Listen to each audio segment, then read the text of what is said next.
사사 6장 33절 40절 36절 말씀, 사사에서 6장 36절 말씀 같이 36절 39절 두 구절 읽겠습니다.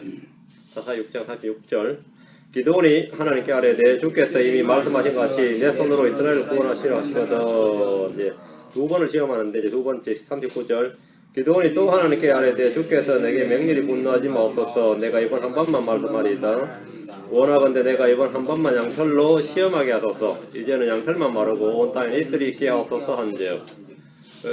기드온은 자신이 하는 이 요구가, 자신의 기도가 시험이라는 사실을 알고 있었습니다. 자기 스스로 자기 입으로 지금 시험한다고 지금 그러죠. 주를 시험하지 말란데 기도는 그 점에서는 이제 죄를 범한 거죠. 그래서 죄를 범하니까 자기 스스로 알고 노하지 말라잖아요. 미리 이 표적을 요구하는 것은 범죄입니다. 이런 범죄인데 기도원이 뭐 사정이 믿음이 연약하다 보니까 지금 하는 일입니다. 자, 기도합시다. 주 하나님 감사합니다. 주님께서 은혜와 복을 주셔서 이 시간 주의 영을 충만케 하시고 또 주의 은혜 가운데 말씀을 전할 수 있도록 도우시길 간구합니다. 말씀을 통해서 저희가 믿음을 배우고 또한 주의 긍휼과 크신 사랑을 또 배우게 하시고 또 주님께서 주시고자 하신 모든 것들을 저희 풍성히 누려서 향유할 수 있도록 역사하시길 원합니다. 이 아침에 말씀을 듣기 이 자리에 온 분들을 기억해 주시고 은혜 때보다 은혜로고 복된 시간을 갖도록 도와주십시오. 감사드리며 주의 성기도 합니다. 아멘. 오늘 이 시간은 이스라엘의 구원자의 사사로서 기드온의 전쟁 출전 장면입니다.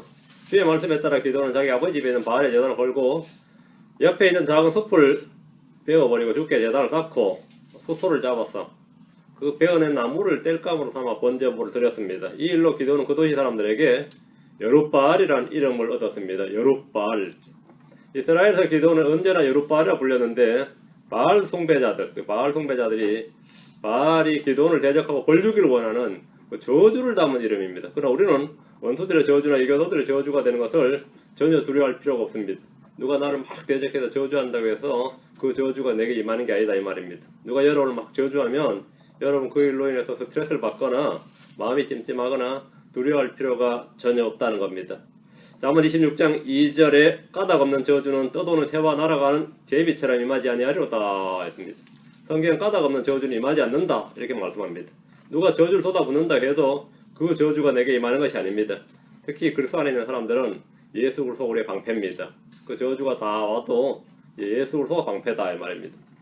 내게 임하지 않는다. 반대로 내가 누구를 저주한다 해서 그 저주가 그 사람에게 임하는 것도 아닙니다. 내가 저주를 한다 해서 물론 저주하는 거는 이제 죄죠. 근데 내가 저주했다고 해서 그 사람이 저주를 받는 건 아니에요. 스가랴 8장 13절에 오 유다의 집아 이스라엘의 집아 너희가 이 교도들 가운데서 저주가 된 것 같이 내가 너희를 구원하여 너희가 복이 되게 하리니 두려워하지 말며 오직 너희 손을 강하게 할지니라. 이 교도들 가운데서 저주가 된 이스라엘을 주님은 복이 되게 하시겠다고 하셨습니다. 크리스천으로서 우리는 아무도 저주하지 말아야 됩니다. 아무의 저주도 두려워하지 않고 아무도 저주하지 말아야 됩니다. 로마서 10장 14절에 너희를 핍박하는 자를 축복하라. 축복하고 저주하지 말라. 너희를 핍박하는 자를 축복하라. 축복하고 저주하지 말라. 또 성경 말씀하기를 마태복음 5장 44절에 나는 너희에게 이르노니 너희 원수들을 사랑하며 너희를 저주하는 자를 축복하고 너희를 미워하는 자들에게 손을 향하며 악의를 품고 너희를 다루며 너희를 핍박하는 자들을 위해서 기도하라 했습니다. 여룻바알이라는 이름의 기드온은 자신의 이름을 통해서 바알이 우상이고 바알을 헛된 신임을 그의 이름을 알고 부르는 모든 사람에게 당당히 증언하고 입증했습니다. 바알한테 여룻바알 하면 이 자체가 뭐냐면 여룻바알이라는 이름 자체가 이제 이 기드온을 여룻바알에 볼 때마다 이 바알이라는 신이 갓죄의 헛방이다. 이게 사람한테도 당하는 신이다. 기드온한테 작살 났잖아요. 사람한테도 당하는 형편없는 신이다. 이렇게 증언을 해주는 그런 사람이 기드온이었습니다. 자, 본문 갑니다. 33절. 그때 모든 미디안 족속과 아말렉 족속과 동쪽의 자손들이 함께 모이고 건너와서 예스레엘 골짜기에 진을 쳤더라. 이스라엘 대적하는 미디안 족속, 아말렉 족속, 동쪽의 자손들이 연합해서 예스레엘 골짜기에 진을 쳤습니다. 이들이 얼마나 많았던지 이 뒤에 7장 12절에 보면 그 수가 메뚜기같이 많고 그들의 낙타도 수없이 많아 마치 해변의 모래같이 많더라. 전쟁에 낙타가 동원된 첫 번째 예입니다. 그 수가 메뚜기같이 많고 군인이 엄청 연합군인데 엄청 많았던 거죠. 8장 10절에 보면 동쪽의 자손들만 13만 5천 명이라고 나옵니다. 세계 연합군이니까 훨씬 많은 거죠. 미디안 족속이 주축이 되고 아말렉 족속과 동쪽 자손들이 연합군인데 동쪽 자손들만 보면 13만 5천 명이었다. 이들은 이스라엘을 산으로 몰아낸 것으로 만족하지 않고 산에 숨어 사는 이스라엘 민족을 끄집어내서 다 멸하려고 하는 그런 이스라엘 소탕 작전 또는 그들을 불러내서 잡아내서 종으로 삼으려는 겁니다. 여호수아의 정복전쟁 때는 지파별로 땅을 차지할 때와 정반대 현상입니다. 중동의 반유대 정책이나 반이스라엘 정책은 현대에 들어와서 생긴 이 외교 문제가 아니라 이스라엘의 역사와 함께하는 겁니다. 중동 평화안이란 없습니다. 아무리 유엔에서 미국에서 중동 평화안 해도 그런 건 없다는 겁니다. 이곳에 완전한 평화가 임하는 유일한 방법은 정치인들이나 종교인들이 노력이 되는 게 아니고 평강의 왕이신 예수님께서 이 땅에 신이 재림하셔야 가능합니다. 주님께서 직접 오셔서 이 땅에 하늘의 왕국을 세울 때까지 이곳의 전쟁은 끝이 없습니다. 지금 본문에 나오는 미디안 족속은 족보를 거슬러 올라가면 아브라함의 첩 그두라와 아브라함 사이에서 난 자식 그 이름이 미디안이죠. 아브라함은 첩들의 아들들에게 선물들 줘서 이삭과 분쟁이 일어나지 않도록 미리 다 분갈시켜 버렸습니다. 한마디로 유산을 미리 좀 정리해가지고 분갈시켰는데 동쪽 지방으로 가겠다. 동쪽 지방으로. 이 족속이 미디안 족속입니다. 그럼 사실은 어쨌든 친족이죠. 사실은 이스라엘과 미디안의 관계가 완전히 갈라지게 된 것은 민수기 25장의 바알볼의 사건 때문이었습니다. 이날 시몬 지파의 우두머리 이름이 시므리였죠. 시몬 지파의 우두머리 시므리가 한 지파의 그 족장격이란 말이죠. 그 시므리가 미디안 여인 하나를 데리고 와서 장막으로 들어가는데 이 제사장 레이지파 제사장이던 이 비느하스가 말이죠. 창을 들고 따라 들어가서 그 둘의 배를 찔러서 관통시켜서 죽여버리는 사건이 있었어요. 그때 마치 그 미디안 여자들은 평민이어서는 상관없는데 그때 죽임을 당한 미디안 여자가 비느하스의 창에 찔려 죽은 여자가 말이죠. 미디안의 통치자 그 수르, 이집트에서는 파라오라고 그러고 미디안은 수르라고 그러는데 수르의 딸이었습니다. 이름이 고스비였죠. 그 시므리와 고스비가 어쨌든 연인 관계였던 간에 이 둘이 그냥 비느하스한테 죽은 거예요. 상대방 한 명 공주란 말이에요. 왕의 딸이 죽은 거를. 그것도 이 시므리와 같이. 이때 이제 완전히 이제 이스라엘과 이 미디안은 이제 원수가 되어버렸죠. 그러다가 주님은 모세에게 미디안 족속을 괴롭게 하고 그들을 치라 이렇게 하셨습니다. 왜 그러냐? 발람과 미디안의 장로들이 부울바알 사건의 계략을 꾸몄기 때문입니다. 그래서 주께서 모세에게 민수기 31장 2절에 미디안 족속에게 이스라엘 자손의 원수를 갚으라. 그 뒤에 내가 내 백성에게로 거두어지리라. 모세는 죽기 전에 해야 될 일이 뭐냐면 미디안 족속 치라는 거였어요. 그리고 미디안 족속을 다 정리한 다음에 네가 죽는다는 거죠. 미디안 족속을 죽기 전에 미디안 족속 쳐라, 정리하라 이래 된 거지. 이런 명령이 떨어진 겁니다. 이 전쟁에서 모세는 미디안 족속의 모든 남자를 죽이고 5명의 왕들과 발람을 죽였습니다. 이제 세월이 흘러 미디안이 아말렉 족속과 동쪽 자손들과 손을 잡고 그때의 보복을 감행하려는 겁니다. 우리는 역사를 결코 잊지 않는다. 미디안은 결코 과거를 잊지 않았고 이스라엘은 지금 민족적 존망의 위기를 맞았습니다. 34절입니다.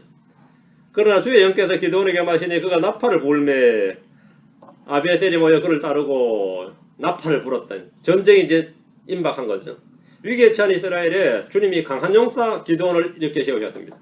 주님이 강한 용사라고 말하고 주님이 친히 함께 하시겠다고 한 사람이 있었습니다. 주의 영께서 기드온에게 임하시니 기드온에게 주의 영이 임했다. 주의 영이 임했다 이 말은요. 대언자들에게 주의 영이 임하면 뭐가 되냐? 그런 주의 말씀을 선포하는 사역자가 됩니다. 성막을 짓는 일꾼에게 주의 영이 임하면 주께서 말씀하신 모든 것을 만들 수 있는 그 실물의 사진이나 설계도 하나 없이 그냥 모세가 말로 말하면 그걸 그대로 재현해내야 되는 거예요. 모세가 이렇게 만들라고 산에서 본 모양을 그냥 말로 구술을 하는데 그대로 크기나 모양, 재질 이걸 그대로 만들어내야 돼요. 그게 주의 영이 임한 사람들, 아홀리압과 부살리엘 같은 사람들이죠. 주의 영이 일꾼들에 임하면 그런 지혜가 임하는 겁니다. 지혜와 기술을 갖게 됩니다. 주의 영이 재판관에게 임하면 그는 민족을 구원하는 강한 용사고 장군이 됩니다.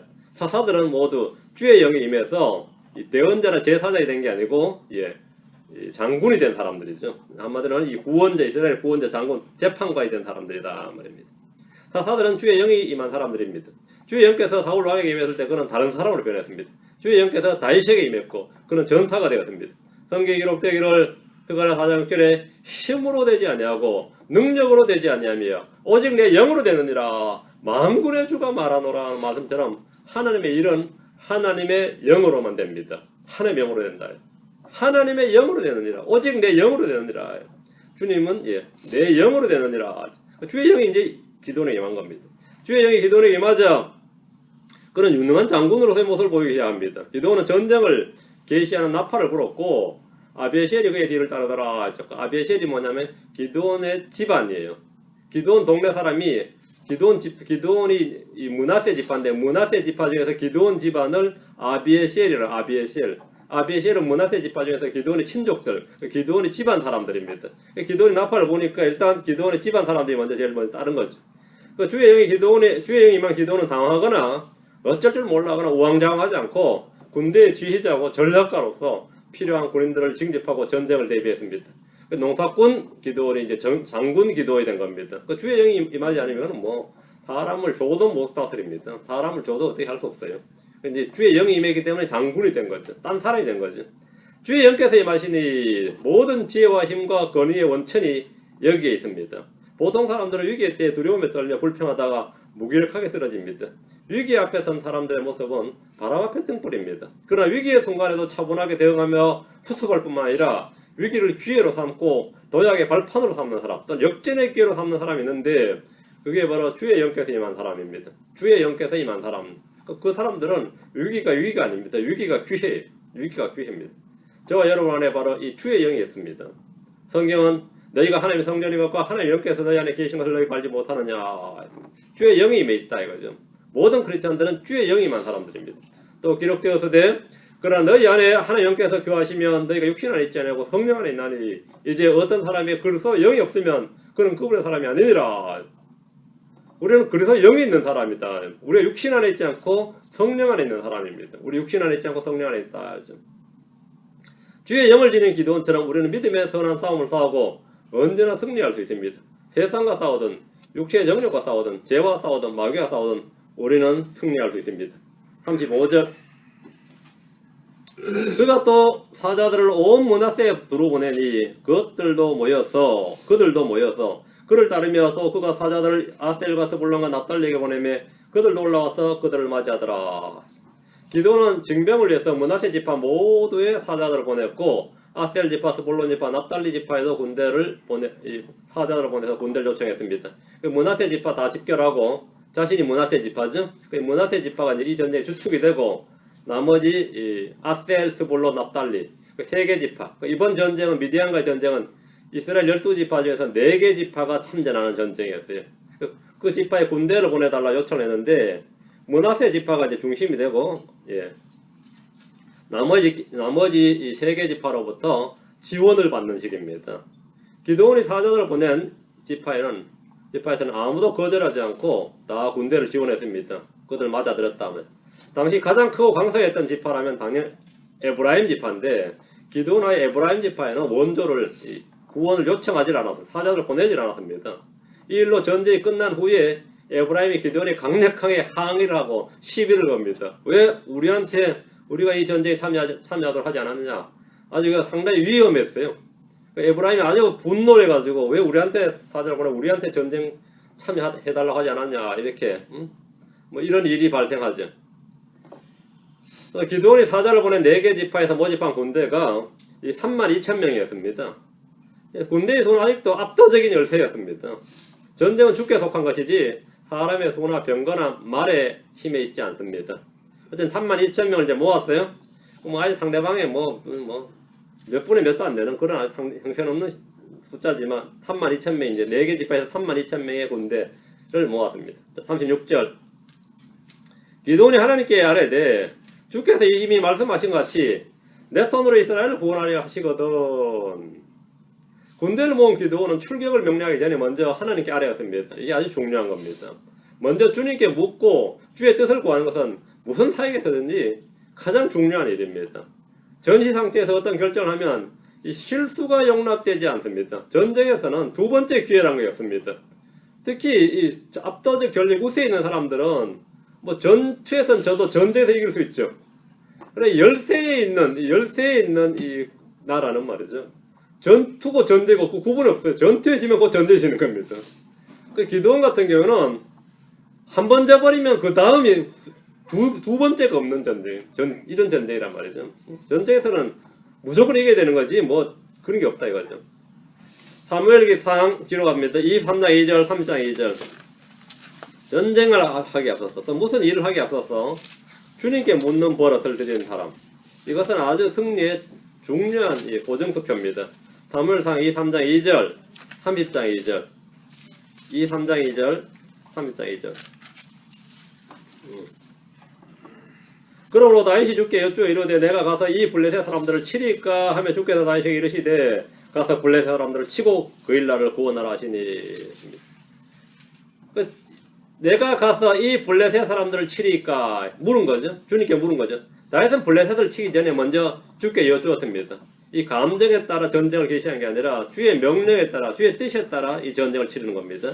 3장 8절 다윗이 주께 여쭈어 이르되 내가 이 군대를 추격하리까 내가 그들을 따라잡으리까 하니 그분께서 대답하시되 그에게 대답하시되 쫓아가라 내가 반드시 그들을 따라잡고 틀림없이 모든 걸 도로 찾으리라 하시니라. 이런 피해를 입었을 때도 피해를 입었으면 당연히 보복을 해야죠. 당연히 따라잡아야지. 지금 생각할 게 뭐가 있냐 이거죠. 그죠? 그런데 다윗이 그러지 않은 거예요. 그런 상황에서도 주님께 물었어요. 이들을 따라가리까 이건 뭐 기도해봐야 아는 거냐 그런 거 물어봐야 되는 거냐 그런 게 아니에요. 모든 건 다 주님께 물어보고 먼저 주께 물어보고 행했습니다. 이런 일은 계속 반복됩니다. 사무엘기 하러 가세요. 2장 1절 바로 뒤로 넘기면 됩니다. 2장 1절 5장 19절 일 뒤에 다윗이 주께 여쭈어 이르되 내가 유다의 도시 중에 하나로 올라가리까 하며 주께서 그에게 이르시되 올라가라 하시니 다윗이 이르되 내가 어디로 가리까 하며 그분께 이르시되 헤브론으로 갈지니라 하시니라. 다윗의 물음이 지금 질문이 계속되는 거죠. 반복되는 한마디를 여러분이 찾으시면 돼요. 반복되는 한마디. 성경에서 이 반복되는 한마디가 있습니다. 뒤로 5장 19절 다윗이 주께 여쭈어 이르되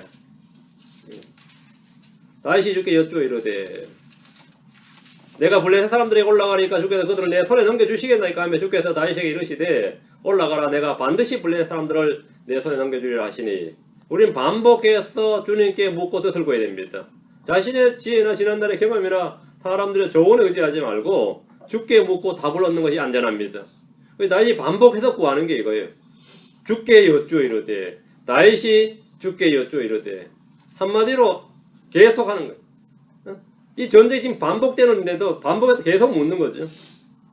자, 기도원은 이미 주의 천사를 통해 받은 말씀이 있습니다. 기도원 말씀을 받았어요. 주께서 이미 말씀하신 것 같이 지금 그러죠. 주께서 뭐라고? 이미 말씀하신 것 같이. 이 말은 뭐예요? 말씀을 받았단 말이죠. 말씀을 받았어요. 이 사사 6장 14절에서 말씀을 받았어요. 주께서 그를 바라보시며 이르시되 너는 너의 힘을 의지하고 너는 너의 이 힘을 의지하고 가서 이스라엘 미디안 족속의 손에서 구원할지니라. 내가 너를 보내지 아니하였느냐 하시니 이 말씀을 받았단 말이죠. 주님은 기도원에게 이미 해야 할 일을 말씀해 주셨습니다. 기도원은 주님을 의지해서 이스라엘을 구원해야 되고 하나님은 기도원의 손으로 이스라엘을 구원하십니다. 기도원은 하나님의 일꾼이고 하나님의 사역자입니다. 우리는 그리스도를 통해서 모든 일을 할 수 있고 하나님은 우리를 통해서 자신이 이루고자 하시는 일을 하십니다. 이게 아주 중요합니다. 우리는 그리스도를 통해서 하나님 일을 하고 하나님은 그리스도를 통해서 우리를 사용하셔서 자신의 일을 하십니다. 우리는 하나님과 함께하는 일꾼이다. 우리는 하나님과 함께 일하는 일꾼입니다. 하나님과 함께 일하는 일꾼. 기도는 하나님께서 하나님의 손으로 하시는 일, 하나님의 손으로 일하시는 것에 대해서 아는 것이 아니라 하나님께서 기도는 자기 손으로 이루시고자 하시는 일에 대해서 물은 겁니다. 하나님이 하나님 손으로 하는 일에 대해서 지금 기도원이 묻는 게 아니에요. 하나님이 나를 통해서 하시고자 하시는 일에 대해서 물은 겁니다. 하나님이 나의 손으로 하실 일이 내가 받은 사역이고 소명이고 사명입니다. 그게 미션입니다. 하나님이 나를 통해 하시고자 하신 일, 하나님이 나를 통해 하시고자 하신 일이 무엇이냐는 겁니다. 그것이 우리가 해야 될 일입니다. 우리는 그를 통해서 일하고 하나님 예수 그리스도를 통해서 우리 안에서 일하십니다. 기도는 자신을 통해 일하시겠다는 하나님에게 두 가지 표적을 구했습니다. 요구했습니다. 37절 보소서 내가 양털 한 뭉칠 사장마다에 두리니 이슬이 양털에만 있고 그 옆에 온 땅은 마르면 주께서 이미 말씀하신 것 같이 주의 말씀을 기도에 받았어요. 이미 주께서 내 손으로 이스라엘 구원하실 줄을 내가 알겠나이다 한즉 기도는 주님께서 말씀하신 걸 이미 들었고 알고 있지만 그것을 확증해 줄 표적을 구했습니다. 기도는 반복해서 주께서 이미 말씀하신 것 같이 이렇게 말합니다. 기도는 주의 말씀을 몰랐거나 잊었거나 뭐 그런 건 아닙니다. 말씀을 믿지 않는 것도 아닙니다. 말씀하셨다. 말씀을 믿죠. 기도는 이미 말씀을 받았고 주의 영이 자기에게 임했습니다. 그럼에도 불구하고 표적을 구하고 있습니다. 말씀보다 더 확실한 증거는 없습니다. 기도는 좀 그렇지 않습니다. 하나님의 말씀은 체험이나 표적이나 감정이나 자신의 이성이나 사람들의 조언이나 그 무엇보다 더 확실한 겁니다. 말씀보다 더 확실한 건 없지만 지금 말씀보다 더 확실한 것, 그 말씀 확증해 줄 무엇을 지금 찾고 있는 거죠. 베드로는 변화산에서 주님을 직접, 주님이 변한 걸 직접 보고 체험한 사람이죠. 근데 그것은 베드로후서 1장 19절에 보면 우리에게는 더 확실한 대언의 말씀이 있으니 그랬어요. 자신의 체험과 자신이 보고 들은 것 말고 그보다 더 확실한 뭐가 있다면 대언의 말씀이 있으니 자신이 직접 보고 들은 것보다 더 확실한 게 뭐냐면 말씀이다 이거예요. 대언의 말씀은 자신이 직접 보고 들은 것보다 더 확실한 것이다. 또한 우리에게 더 확실한 대언의 말씀이 있으니 이렇게 말함으로써 기록된 말씀이 자신의 눈으로 보고 들은 체험보다 더 확실한 것이라고 증언했습니다. 그러나 기드온에게는 주의 말씀만으로는 뭔가 허전하고 부족했습니다. 말씀만으로는 뭔가 좀 부족해. 그는 말씀 외에 무엇이 더 필요한 사람이었습니다. 그는 비록 이스라엘의 구원자로 택함 받았지만 믿음은 어렵고 연약했습니다. 성도들이 들은 말씀에 대해서 체험을 원한다면 방법이 전혀 없는 건 아닙니다. 나도 체험을 원한다요. 나도 들은 바 말씀에 대해서, 내가 믿는 바 말씀에 대해서 뭔가 좀 플러스 알파가 필요하다. 그럼 어떻게 하면 되냐면 믿고 순종하면 됩니다. 그것이 때로 위험이 따른다 해도 말씀을 믿고 순종할 때 말씀하신 일은 승리로 주어지고 열매로 맺혀지고 권능으로 드러나고 놀라운 체험이 됩니다. 사도들이 주의 명령을 받아서 순종해 나갔을 때 표적이 그들이 선포한 말씀을 확증해 줬습니다. 말씀이 먼저 확증되고 나서 이게 주어지고 나서 말씀을 전한 게 아니에요. 말씀이 먼저 선포되고 뒤에 표적이 따른 겁니다. 근데 기도는 거꾸로 하려고 하는 거죠. 마가복음 16장 1절에 그들이 나아가서 모든 곳에서 복음을 선포하며 주께서 그들과 함께 일하시며 따르는 표적들로 말씀을 확증해 주시니라. 아멘. 말씀을 선포하며 뭐라고? 주께서 따르는 표적들로. 말씀 선포가 있고 표적이 뒤를 따르는 겁니다. 그렇게 해서 그것이 확증이 되는 거죠. 기도는 순서를 바꿔서 표적으로 말씀을 먼저 확증해 주시면 내가 순종하고 그 말씀을 행하겠나이다. 지금 이런 상태입니다. 그래서 기도는 한 가지 하나님께 시험을 냈습니다. 그리고 자신이 원하는 답을 요구했습니다. 구하는 대로 원하는 대로 답이 올 때 자기의 말씀하신 주님의 말씀대로 될 줄을 알겠다는 겁니다. 하나님의 뜻대로 자신이 뭔가를 하겠다는 것이 아니라 자기가 원하는 대로 주님이 해주시라는 것인데 원하는 때에 자신이 원하는 답을 달라는 것은 기도하는 모든 사람들에게 간절한 욕구 중에 하나입니다. 소원이죠. 로망이지. 내가 원하는 때 내가 원하는 답을 내가 원하는 방식으로 나오고 말이에요. 그러면 이걸 하나님의 뜻이라는 걸 내가 의심치 않겠나이다. 그렇죠. 내가 원하는 때 내가 원하는 방식으로 내가 원하는 걸 달라주는데 그게 하나님의 뜻이 아니면 뭐겠냐 이거죠. 이건 모든 크리스천들에게는 거의 아주 이상적인 거죠. 크리스천들 중에 많이들이 기도원의 본을 따라서 기도하다가 낭패를 봅니다. 성경의 예를 모두 자신에게 동일하게 적용해보려고 시험해봐야 별 도움이 안 됩니다. 주의 말씀을 자신의 뜻대로 확인해보고 싶어서 표적을 구하는 것은 불신입니다. 기도는 지금 전쟁을 앞두고 크고 강한 확신이 필요했습니다. 구약의 이스라엘은 하나님의 뜻을 확인하는 방법으로 우림과 둠밈이 있고 환상이나 꿈이 있고 대언자들의 말이 있습니다. 그리고 또 표적이 있습니다. 주의 말씀의 힘을 확증하기 위해서 주님이 먼저 표적을 주신 적도 있고 구하기도 전에 표적을 주시겠다고 말씀하신 일도 있습니다. 아하스에게는 표적을 구하라고 말씀하셨습니다. 기드온은 표적을 구하는 전형적인 유대인입니다. 우리가 고린도서 1장 22절에 유대인들은 표적을 요구하고 그리스인들은 지혜를 추구하나 이 말씀에 따라 기드온은 이 표적을 요구한 유대인의 아주 대표적인 샘플이죠. 기드온의 시험과 기드온이 요구한 표적은 양털 한 뭉치를 타작마당에 두고 그 이슬이 그 양털에게만 있고 그 외에 온 땅은 이슬이 전혀 내리지 않게 해달라는 것이었습니다. 농사꾼이었던 기드온은 양털 한 뭉치로 주의 뜻을 확인할 수 있는 아주 간단한 시험이었습니다. 양털 한 뭉치로 자, 38절입니다. 그대로 되니라. 그대로 되니라. 뭐요? 기드온이 요구한 대로 되니라. 주님이 말씀하신 대로 되니라가 아니라 기드온이 기도한 대로 되니라. 시험한 대로 되니라. 이 말입니다. 그대로 되니라. 다음날 기드온이 아침 일찍 일어나 양털을 다 같이 눌러 양털에서 이슬을 짜면 물이 대접에 가득하였더라. 양털에 푹 적신 거예요. 기드온이 일찍 일어나 양털을 다 같이 눌러서 양털에서 이슬을 짜면 물이 대접에 가득했다 했습니다. 기드온이 주께 요구한 대로 양털에만 이슬이 내렸고 양털 외의 마당에는 한 방울의 이슬도 내리지 않았습니다. 주님은 기드온에게 말씀하신 것을 말씀하신 대로 이루실 것을 알게 주셨습니다. 여기서 가장 놀라운 말씀이 그대로 되니라. 그대로 되니라. 이 말씀이 여러분이 제일 먼저 접할 수 있는 게 창세기 1장입니다. 창세기 1장에다 반복해서 보는 말씀이 뭐죠? 주께서 뭔가를 명령하신 후에 따르는 말씀이 그대로 되니라. 그대로 되니라. 주님께서 말씀하시면 무엇이든지 그대로 됩니다.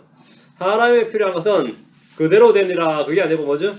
그대로 행하였더라. 그대로 하였더라 합니다. 이것이 순종입니다. 믿음의 사람들의 한결같은 공통점은 주께서 자기들에게 명령하신 대로 행하되 그대로 행하였더라 합니다. 그대로 행하였더라. 그들이 그대로 행하였더라. 그들이 그대로 행하니라. 이 말씀은 가장 복된 결과를 낳습니다. 주의 말씀은 무엇이든지 그 말씀하신 그대로 되고 그대로 임합니다. 기드온처럼 우리 역시 그대로 되니라는 체험이 필요하다면 언제든지 그대로 되니라는 체험을 할 수 있습니다. 마태복음입니다. 8장 13절, 21장 21절. 마태복음 8장 13절, 21장 21절.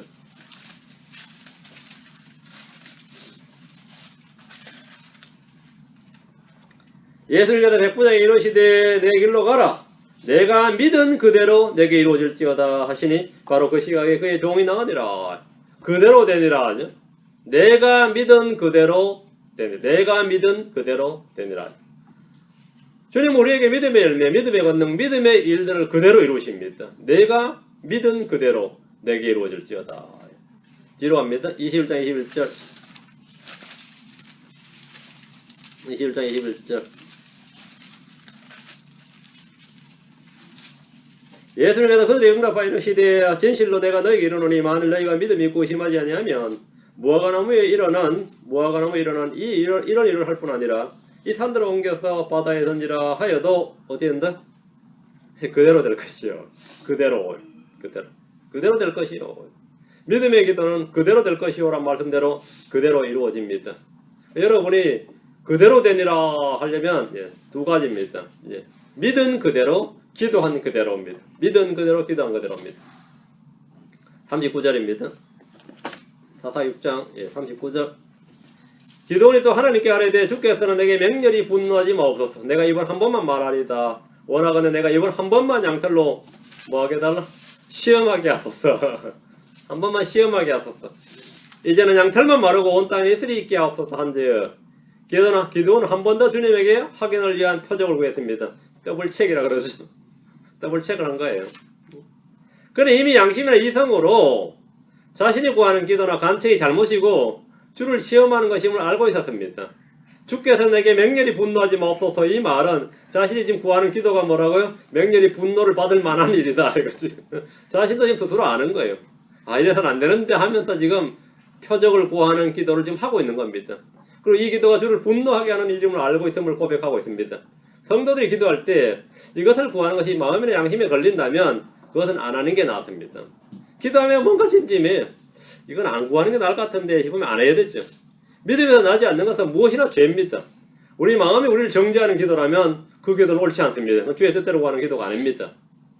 요한일서 3장 21절에 사랑하는 자들아 만일 우리 마음이 우리를 정죄하지 아니한다면 우리가 하늘을 향해 확신을 갖고 우리 마음이 우리를 정죄하지 않는다면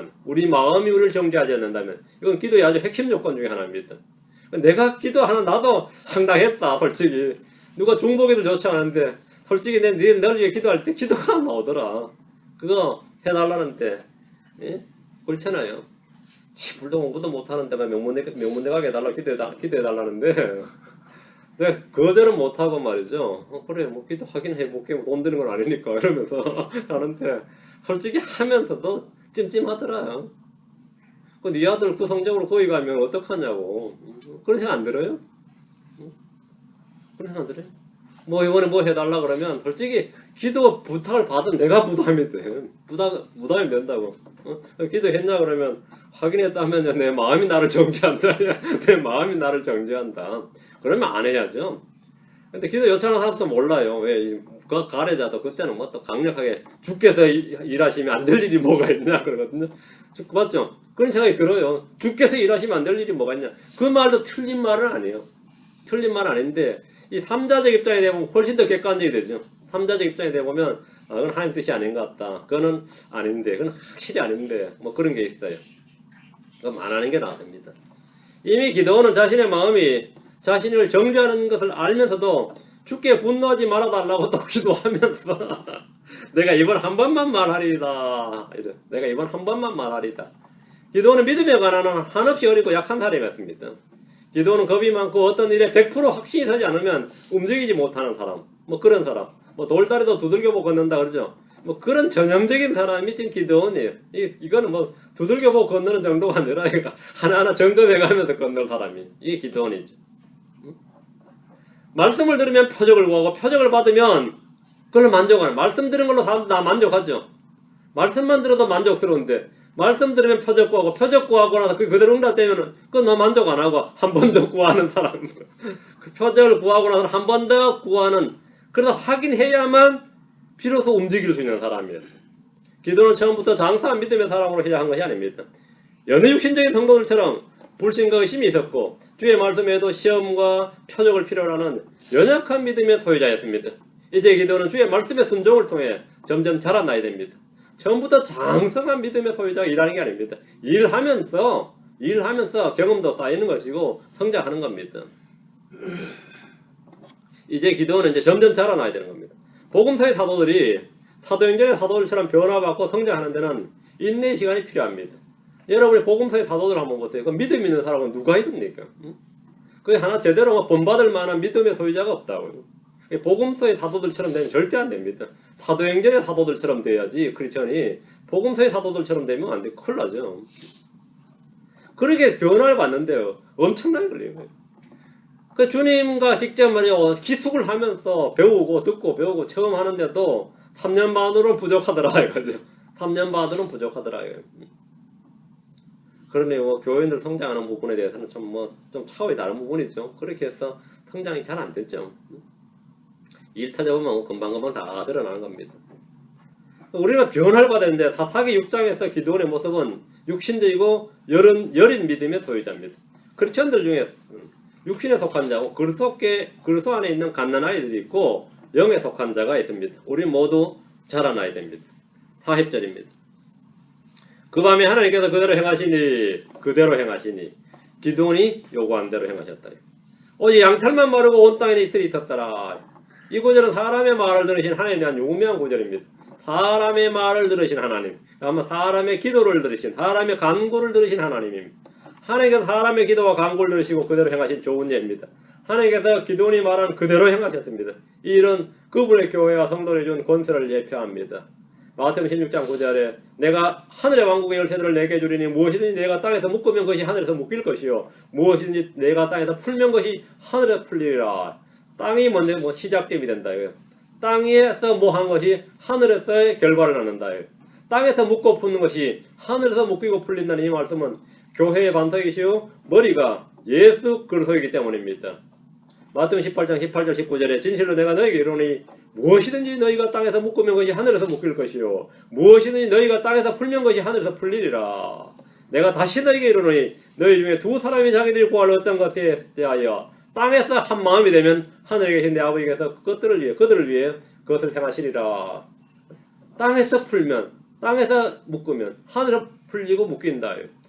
두 사람이 땅에서 한 마음이 되면 뭐라요? 그 하늘에서 내 아버지께서 그걸 행하신다. 하나님께서 사람의 말을 들으시는 경우입니다. 하나님께서 사람의 말을 들으시는. 하나님은 땅에서 기도하는 성도들의 말을 다 들으십니다. 우리는 하나님의 뜻대로 구해야 되고 하나님 우리가 구한 대로 행하십니다.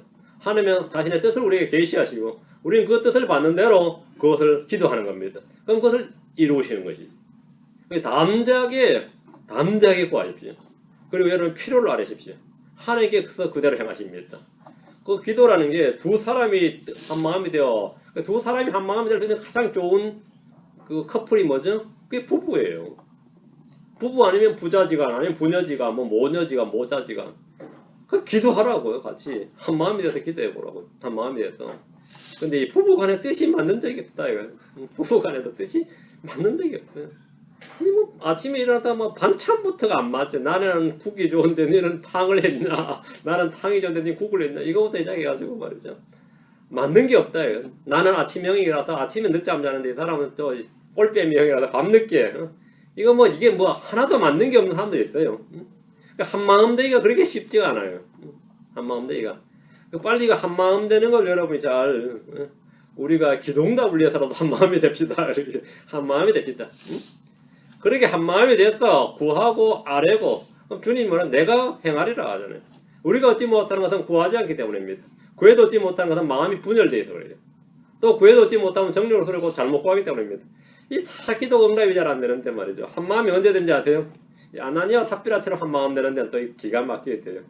우리 한번 해볼까 그러면 이게 육신에 관한 말이죠. 또 둘이 뜻이 그냥 착 맞았다. 같이 공멸의 길로 그냥 빠져들죠. 육신에 관한 사람 그냥 우리 하나 지를까? 니도 그래 생각했나? 그래 지르자. 이런 거 있죠. 응? 아 지금 사정이 그런 게 아닌데 그냥 한번 하자 그러면 그래 뭐 사는 게 별거 있겠냐 하자 이래가지고 둘이 한 마음이 돼서 그냥 하죠. 응?